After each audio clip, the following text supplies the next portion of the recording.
Good morning, everybody. It's Tuesday, June 25th, 5:27 a.m. Central Time. Grain markets are mostly lower this morning. December corn futures down 4 3/4 at 447. November soybeans down 7.5 at 1123. December Chicago wheat down 2.5 at 591 3/4. December Kansas City wheat down a half cent at 601. December spring wheat is higher, up 1 1/4 at 634. Start off with the crop ratings. So, U.S. corn conditions declined last week. The crop was rated 69% good to excellent nationally as of Sunday versus 72% last week. The rating was in line with the trade expectation and was the best for the week since 2020. Notably, the good to excellent rating in Ohio fell from 73% down to 60%. Indiana's rating went from 71% to 63%, and North Carolina saw its rating decline from 52% all the way down to 30%. U.S. soybean conditions were reported at 67% good to excellent nationally as of Sunday compared to 70% last week. Much like corn, Ohio's good to excellent rating fell from 70% to 61%. Indiana saw a drop from 71% to 61%, and North Carolina went from 61% to 34%. The trade had expected declines, so a lot of this was factored into price action in the marketplace.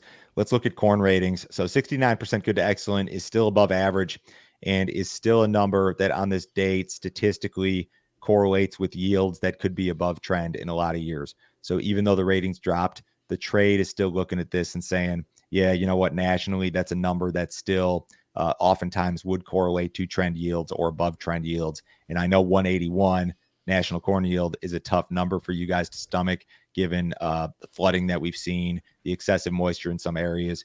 But that's what USDA said about it. The declines were pretty uniform, as Mackenzie mentioned. The one state that did rise in corn ratings was Iowa.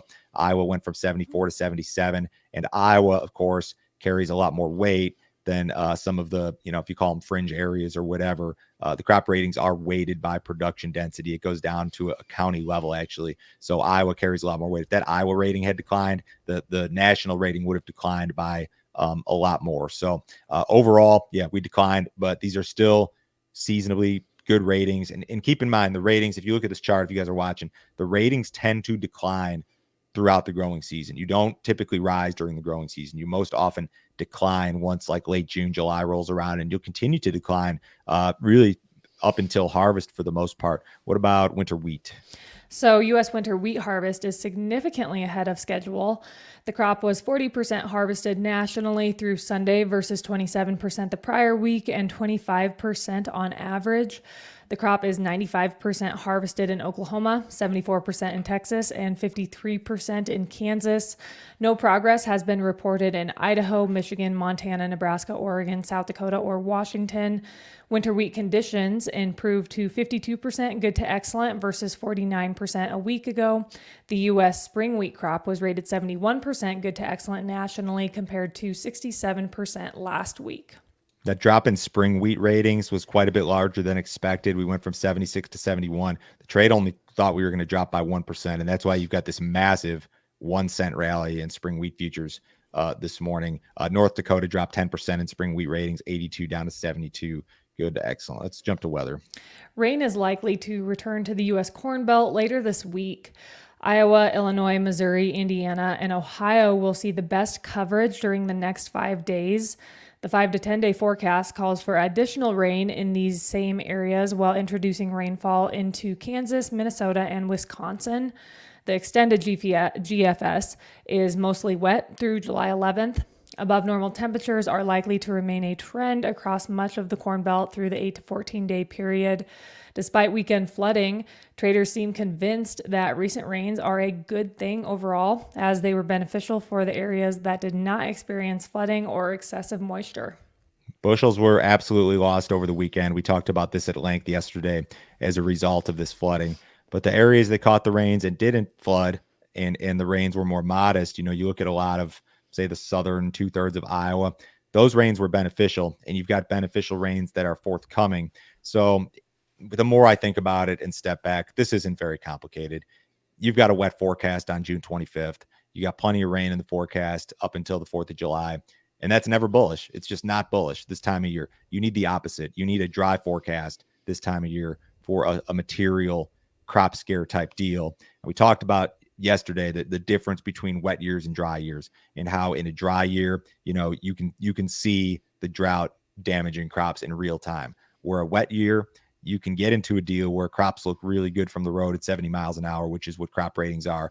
And maybe later in the year, the trade figures out that the ratings were not necessarily accurate, and that the crops just weren't that good. That's not a prediction for me, but it's just one of many things that could happen in a wet year. Wet years are tricky to figure out for sure. Looking at the 6-10, 8-14, I mean, yeah, you've got the heat here, but the market seems disinterested in the heat and much more interested in the idea that the rains are going to continue to trend above normal. So the weather is bearish, I guess. So if you guys have not checked out our premium content, you sure need to do so. Joe, can you tell me about yesterday's premium video? What we do here on YouTube, or on the podcast and YouTube, this is a news show. Nothing that we do here is really actionable. In the premium stuff, we do actionable type stuff. I tell you what I've advised with regard to cash sales, corn, soybeans, wheat, broken down by crop year percentage. The way that this works is like this. You pay us $50 and we send you all of our premium information. We don't want to market your grain. We don't want to do your futures or options business. We don't want to do consulting for you. We just want to send you the information. And whether you use the information or not, that's up to you. But maybe this is something that you should pay attention to, and don't stop paying attention to your grain marketing just because the markets suck, because things will improve someday. And I think you should have your plan in place. Chris Barron's going to be on today to talk about crop insurance and possible payment levels, which is a terrible conversation to have, but it's looking a little bit more realistic. If you want to see the premium stuff, guys, go to standardgrain.com. You can sign up this morning, sign up, and I will forward you a copy of this morning's email, which includes that grain marketing review, as well as our 6 most recent premium videos. Again, $50 a month, cancel at any time. No other fee, no other obligation. Nobody will try to sell you anything else. Check that deal out today. Fund traders have slightly trimmed their net short position in the corn market. CFTC released weekly commitment of traders data on Monday. During the week ending June 18th, the funds were net buyers of 11,000 contracts of corn. This is the first time in 5 weeks that the funds have been net buyers of the corn market. Funds were net sellers of 38,000 contracts of soybeans, and they were also net sellers of 4,000 contracts of SRW wheat on the week. A lot of people, myself included, would have guessed that there was more selling. It's hard to believe that funds were buyers during this period, I guess, is what some people think. I'm not going to argue with the data. So large money managers are heavily short, 363,000 contracts in net across the corn, soybean, and SRW wheat contracts. So they feel comfortable here. You saw a very small amount of short covering in corn. They haven't been long the corn market for a long time. And is this the reason prices are down? No, this is like a symptom of a bear market is the big fund short. India has placed restrictions on wheat stocks to keep prices low. The country may also eliminate or reduce its 40% import tax on wheat. Both options would help the country replenish wheat stocks, which have been depleted due to 3 years of poor crops. In April, wheat stocks fell to their lowest level in 16 years after the government was forced to sell record volumes of wheat to keep prices in check. India currently prohibits the export of wheat, a restriction that was imposed back in 2022. Some people still believe that India will import a material amount of wheat this year. India is a huge wheat consumer, second largest wheat consumer on the planet when it comes to domestic wheat consumers. Only China uses more wheat than India. When it comes to imports, they barely ever import anything. There's been a handful of years over the last, say, 25 years that they've imported a material amount. USDA says that this year, or next year rather, they're going to import next to nothing. I guess this would be current marketing year now. But there's talk out there that it could be 3 million, 4 million, 5 million. This is kind of an old story. And I think that when this story was going on, it was going on initially when the Russia crop scare event was going on. So you had this big like potential balance sheet shakeup. And now the Russian crop scare event is over. It's not a disaster. And yeah, India may still import wheat, but it's not enough to move the needle with regard to price action. U.S. corn shipments declined last week. USDA reported that 44 million bushels of corn were inspected for export during the week ending June 20th. The print was down 19% from the previous week, but up 103% compared to the same week last year. Soybean shipments were up versus the prior week at 13 million bushels. The print increased marginally compared to the prior week and was up 134% versus the same week last year.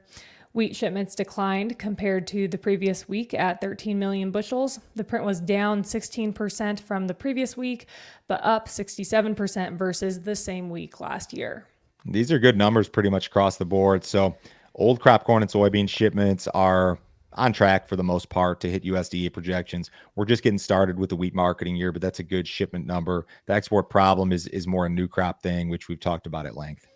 USDA reported a flash sale of soybean cake and meal on Monday. U.S. exporters sold 228,000 metric tons of soybean cake and meal to the Philippines for delivery during the 24-25 marketing year.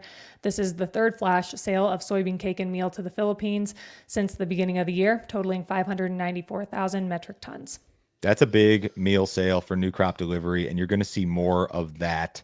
This is some stuff from the USDA renewable diesel production growth report that was out 2 weeks ago. I'm going to read through this. U.S. soybean meal exports are forecast at a record for the third consecutive year. Traditionally in the United States, soybean crush was driven by the demand for protein-rich soybean meal and feed rations. However, since the renewable diesel boom, high soybean oil prices are driving U.S. crush, leading to abundant soybean meal production. Since a typical soybean crush facility produces meal and oil in roughly a 4-to-1 ratio, the surplus of meal can accumulate rapidly as crush expands for oil. Additionally, soybean meal has a relatively short shelf life, so supplies have a limited time frame to be consumed, leading to abundant exportable supplies once the local demand is satisfied. So what they're saying here, long story short, is that we're going to have a lot of meal to export, and that meal exports are going to continue to improve in all likelihood. We may eventually run into a situation where we have too much meal. We're not there yet, but we're gonna export quite a bit. What did cattle do yesterday? Cattle futures were mixed yesterday. Feeders were down 30 cents to 52 cents higher. Live cattle were 27 cents lower to $1.67 higher. Box beef was higher yesterday. Choice was 25 cents higher to close at 322.64. Select was $1.96 higher to close at 305.07. So that was a good action considering the bearish cattle on feed report. I would say so. I think it's plumb fine. Could have been much worse. Exactly. U.S. dollar is up a little bit this morning. Stocks are mixed. Bonds are up just a little bit. Crude oil is off 48 cents in the August WTI at 81.15. Have a great day, guys. Talk to you Wednesday.